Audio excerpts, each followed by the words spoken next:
Assalamu alaikum students. This is our second class, second lecture of class 7th maths chapter number 11 simple equation. हम लोगों ने अपने first lecture में exercise 11 के पहले 10 क्वेश्चन जो थे वो सॉल्व कर लिए थे और अब हम लोग क्वेश्चन नंबर 11 से ऑनवर्ड जो है वो सॉल्व करेंगे. सो मैं इसका रिव्यू दिए बिना आगे सॉल्व कराता हूँ क्योंकि ये क्वेश्चन थोड़े लेंथी हैं, टाइम ज़्यादा लग जाएगा. सो आप अपने रिवीजन के लिए प्रीवियस वीडियो को दोबारा से देख सकते हैं. सो क्वेश्चन नंबर 11 सबसे पहले मैंने सेलेक्ट किया क्योंकि थोड़ा डिफरेंट है. सो इसको सबसे पहले जो है हम लोग सॉल्व करते हैं. x plus a plus x upon b is equal to a square minus b square upon a B.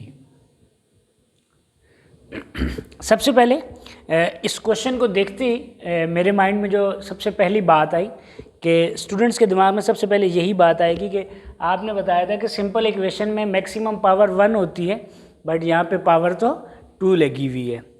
सो बेटा एक बात आपने अपने माइंड में ये रखनी है कि हम इन क्वेश्चंस को with respect to x solve कर रहे हैं. हमारे पास जो वेरिएबल है वो x है. अदर देन x मतलब a, b, y, z, p, q, r जितने भी रिमेनिंग एलिमेंट्स हैं वो सब के सब कांस्टेंट के ज़ुमरे में जाते हैं या कांस्टेंट कहलाते हैं. अगर हम लोग with respect to x solve करने, अगर मैं इन क्वेश्चंस को, इस एक्सरसाइज को with respect to a solve करूं फिर ये x कांस्टेंट हो जाएगा और a की मैक्सिमम पावर 2 हो जाएगी. सो आपने अपने माइंड में ये बात रखनी है कि मैं with respect to x solve करूं भले वहाँ पे a की पावर 1000 बन जाए, इट डजेंट मैटर. आपका मैटर जो है वो x के साथ है. x की मैक्सिमम पावर 1 है. It means this is simple equation. So हम लोग सॉल्व करते हैं. यहाँ पे फ्रैक्शन की दो टर्म्स हैं, आपस में डिवाइड हो रही हैं, प्लस हो रही हैं. सो उनका एलसीएम जो है वो सॉल्व करते हैं. एलसीएम लेने के लिए दो तरीके थे. जो एक मैंने स्टार्ट किया है उसी से मैं आगे इनको सॉल्व करूंगा ताकि उसकी प्रैक्टिस ज़्यादा हो जाए. अगर आप लोगों को दूसरा तरीका ज़्यादा बेहतर लगता है तो आप मेरे स्टेप को जो है वो स्किप करके अपना एलसीएम जो है वो यहाँ पे यूज़ कर सकते हैं. सो डिनोमिनेटर जो है वो सबसे पहले मैं सेम करूँगा. So b x upon a b. यहाँ भी मैंने b से मल्टीप्लाई किया, यहाँ पे b से मल्टीप्लाई किया. सेम आप यहाँ पे a से मल्टीप्लाई कराएंगे is equal to a square minus b square upon a b. यहाँ मुझे ज़्यादा सिंप्लीफिकेशन की नीड नहीं थी सो मैंने इसको एज इट इज़ कॉपी कर दिया. यहाँ पे अब आप इसका एलसीएम लेंगे. सो ए बी इसका एलसीएम आ जाएगा. अगर ए बी एलसीएम आ जाएगा ऊपर वाले as it is b x plus a x is equal to a square minus b square upon a b. और ये बात मैंने आपको समझाई थी कि जब दो टर्म्स आपस में कंपेयर हो रही होती हैं मींस इक्वल में आ जाती हैं सो उनका डिनोमिनेटर से कैंसिल आउट हो सकता है और नोमिनेटर से कैंसिल आउट हो सकता है. So the denominator of this equation are same. I cancel it. So अब the remaining elements b x plus a x is equal to a square minus b square. अब यहाँ पे मेरे पास x जो है वो अननोन है, मींस x मुझे यहाँ से फाइंड आउट करना है. अगर मुझे यहाँ से x फाइंड आउट करना है सो मैं इनको ऐड नहीं करा सकता बिकॉज इसके जो कांस्टेंट है या जो इसके कॉफिशेंट है वो डिफरेंट है. सो मैं यहाँ से x जो है वो कॉमन ले लेता हूँ. a plus b is equal to a square minus b square. आपको यहाँ से x फाइंड आउट करना था. So x is equal to ये मल्टीप्लाई हो रहा है पूरी terms as it is divide हो जाएगी इक्वल के दूसरी तरफ. यहाँ तक आपने x जो अननोन था उसको आपने फाइंड कर लिया. आप इसको फर्दर सिंप्लीफाई करना चाहते हैं,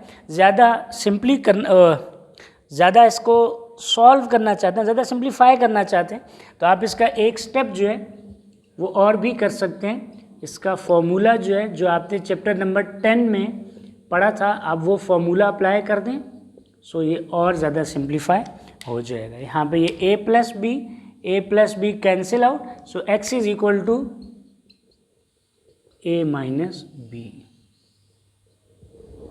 सो मेरे पास यहाँ पे x की वैल्यू जो है वो ये आ गई है. क्वेश्चन नंबर 11 के बाद 12 का कॉन्सेप्ट आप लोग पढ़ चुके हैं, आप लोग सॉल्व कर लेंगे। 13, 14, 15, 16 भी कर लेंगे। क्वेश्चन नंबर 17 जो है वो मुझे थोड़ा डिफरेंट लग रहा है और उसका कॉन्सेप्ट भी ज़रा डिफरेंट है। सो मैं क्वेश्चन नंबर 17 जो है वो आप लोगों को सॉल्व करा देता हूँ।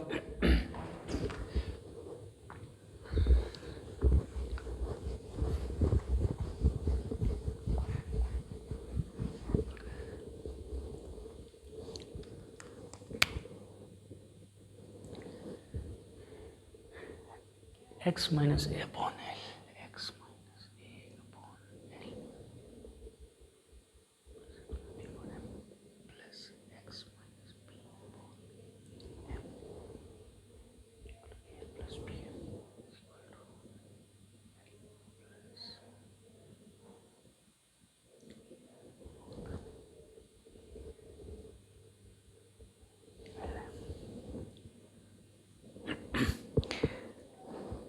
जैसे पिछले क्वेश्चन में मैंने ये बात बताई थी कि हमें जो गर्ज है या जो हमारा क्वेश्चन है वो विद रिस्पेक्ट टू एक्स चल रहा होता है या विद रिस्पेक्ट टू एक्स हम लोग उसको सॉल्व कर रहे होते हैं वेरिएबल लेके। अब यहाँ पे ए बी एल एम जितने भी इसके एलिमेंट्स हैं सब के सब कांस्टेंट के तौर पे बिहेव होंगे। सो मुझे इनसे कोई गर्ज नहीं है, मुझे यहाँ से एक्स मेरे पास अननोन है और उस एक्स को मुझे फाइंड आउट करना है। फिर वही वाला काम करूँगा, सबसे पहले मैं इनके डिनोमिनेटर जो है वो सेम करूँगा या फिर आप जो अपना दूसरा एलसीएम वाला तरीका है आप उस तरह से इनको सिंप्लीफाई कर लें। सो मैं इसके डिनोमिनेटर सेम करूँगा, एम से मल्टीप्लाई करूँगा m into x minus a upon l m. So इसे मुझे l से मल्टीप्लाई कराना पड़ेगा, x minus b upon l m is equal to a l plus b m upon l m. अब इसके डिनोमिनेटर सेम हो गए। जब डिनोमिनेटर सेम हो जाते हैं डिनोमिनेटर एक दफ़ा और नोमिनेटर को प्लस या माइनस जो भी आपके पास साइन होता है उसे यूज़ कर लिया जाता है। So l m as it is then into m x minus a m plus l x minus b l is equal to AL plus BM upon LM। Previous question की तरह denominator same है और ये concept आपके mind में है कि अगर डिनोमिनेटर सेम है और ये कंपैरिजन में मीन्स इक्वल है सो ये डिनोमिनेटर आपस में कैंसिल आउट हो सकते हैं। सो ये LM इस LM से कैंसिल हो जाएगा। सो यहाँ पे जो रिमेनिंग एलिमेंट्स हैं वो आपस में अगर कोई प्लस या माइनस हो सकता है तो उन्हें हम लोग कर देते हैं, अदरवाइज एज इट इज़ लिख देते m x minus a m plus l x minus b l is equal to a l plus b m. जैसे कि हम लोगों ने ऊपर पढ़ा कि हमारे पास यहाँ पे जो अननोन है वो x है। सो मैं x यहीं रखूँगा लेफ़्ट साइड पे, बाकी जितने भी रेस्ट ऑफ द एलिमेंट्स हैं move towards the right side of the equation. So बाकी जितने भी एलिमेंट्स हैं उन्हें इक्वेशन के दूसरी तरफ मूव करा दिया जाएगा और x वाले एलिमेंट्स यहीं पे रहेंगे। So m x plus l x mine equal a l plus b m. अब ये चीज़ माइनस ए एम, सो ये प्लस हो जाएगी जब इक्वल की उस तरफ जाएगी, प्लस बी एल। सो यहाँ से आपको x निकालना है, आप यहाँ से x जो है वो कॉमन ले सकते हैं, l प्लस एम और the m plus m is equal to. अब यहाँ से आप देख लें कोई ऐसी चीज़ जो आपके पास कॉमन आ सकती हो या आपके पास कॉमन आ रही हो तो फिर आप इनको कर सकते हैं। मैं a l plus a m वो यूज़ कर लेता हूँ plus b m plus b l. ये मैंने इसलिए अरेंज किए, मैं कोशिश करता हूँ कि इनमें से दो दो के फैक्टर्स जो हैं वो बन जाएं। अगर इनके फैक्टर्स बन जाएंगे so interior elements exterior element like जो स्टेप हम लोग मिड टर्म ब्रेक में करते थे वो स्टेप मैं इसको सिंप्लीफाई करने की कोशिश करने के लिए कर रहा हूँ। अदरवाइज़ आप इसको एज इट इज़ रहने दें, ये चीज़ इधर आके डिवाइड हो जाएगी तब भी आपका आंसर सही आएगा। सो मैं सिंप्लीफिकेशन के लिए पहले दो में से ए कॉमन ले सकता हूँ, एल प्लस एम सेकंड वाले में से b कॉमन ले सकता हूँ, m प्लस एल। अब ये ब्रैकेट में दोनों एलिमेंट सेम है तो उसका मतलब है अच्छी चीज़ है, सिंप्लीफाई हो गई है, मुझे आसानी हो जाएगी। x into m plus l, दोनों प्लस साइन के साथ हैं, प्लस प्लस प्लस प्लस। अगर आप m पहले लिखें या l पहले लिखें इससे कोई फ़र्क नहीं पड़ता। सो x is equal to interior exterior वाला जो कॉन्सेप्ट है वो अप्लाई करें, l प्लस एम इंटू ए प्लस बी। अब ये मल्टीप्लाई हो रहा है, यहाँ पे आगे डिवाइड हो जाएगा m प्लस एल। ये दोनों आपस में कैंसिल आउट हो सकते हैं। So x is equal to a plus b. So this is your answer. So ये क्वेश्चन नंबर 17 जो था इसमें a, b, l, m चार डिफरेंट कांस्टेंट जो थे वो यूज़ हो रहे थे, इसलिए मैंने क्वेश्चन नंबर 17 जो है वो सॉल्व करा दिए। सो क्वेश्चन नंबर 17 के बाद 18, 19 ऑलमोस्ट सभी क्वेश्चंस सेम है। क्वेश्चन नंबर 20 का कॉन्सेप्ट थोड़ा डिफरेंट है। सो क्वेश्चन नंबर 20 जो है वो मैं सॉल्व करा देता हूँ और फिर उसके बाद रिमेनिंग जितनी भी क्वेश्चंस हैं वो आप लोग खुद सॉल्व करेंगे। क्वेश्चन नंबर 20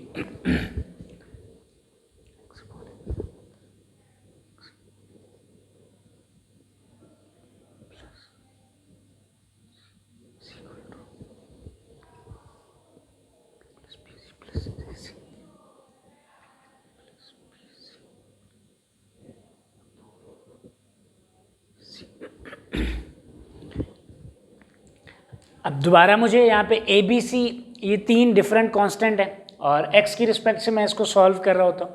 सो x मेरे लिए अननोन है और बाकी सब के सब कांस्टेंट के तौर पे बिहेव करेंगे।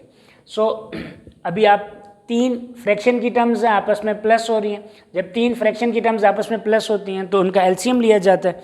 आप लोग जो मेथड इजी समझे उससे एलसीएम ले लें। सो मैं इसके डिनोमिनेटर सेम करके एलसीएम ले लेता हूँ, b c x upon a b c. क्योंकि ये तीन है सो मुझे बी सी को इसके साथ मल्टीप्लाई कराना पड़ेगा, ए सी को इसके साथ और ए बी को इसके साथ, plus a c x upon a b c plus a b x upon a b c is equal to a b plus b c plus a c. आप इसको सी ए लिखें, ए सी लिखें, ए की बात है।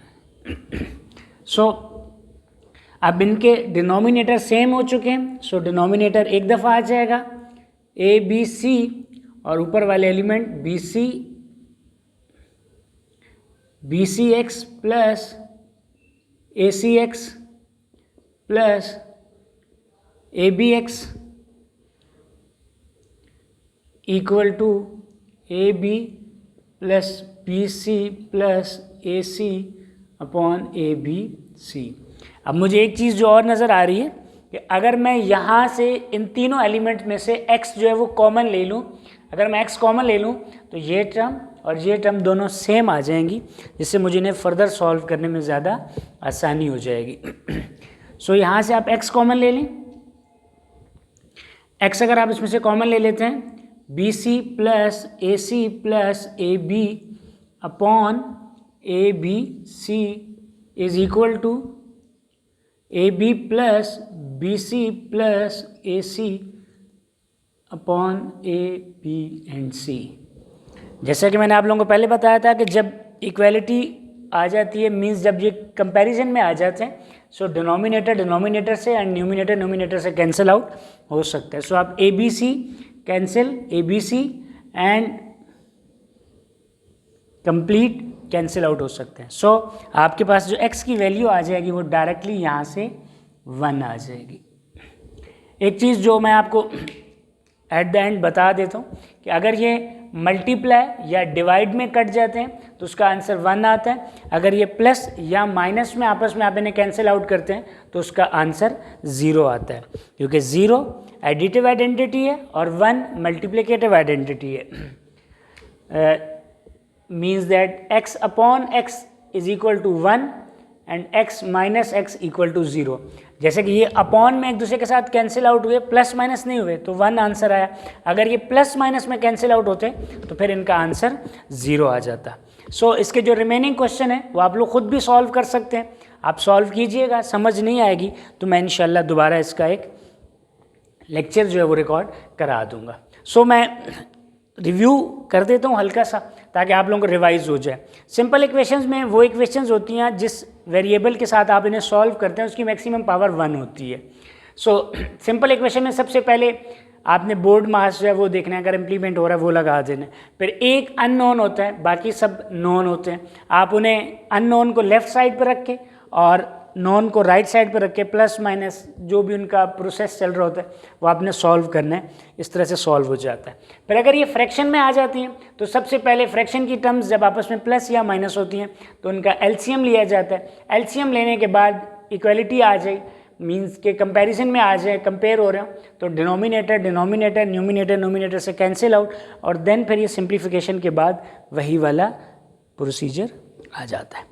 सो आज के लिए इतना ही काफ़ी है। आप इसको रिवाइज कीजिएगा, प्रैक्टिस कीजिएगा, इंशाल्लाह ये आपको समझ आ जाएगी। अल्लाह हाफिज़।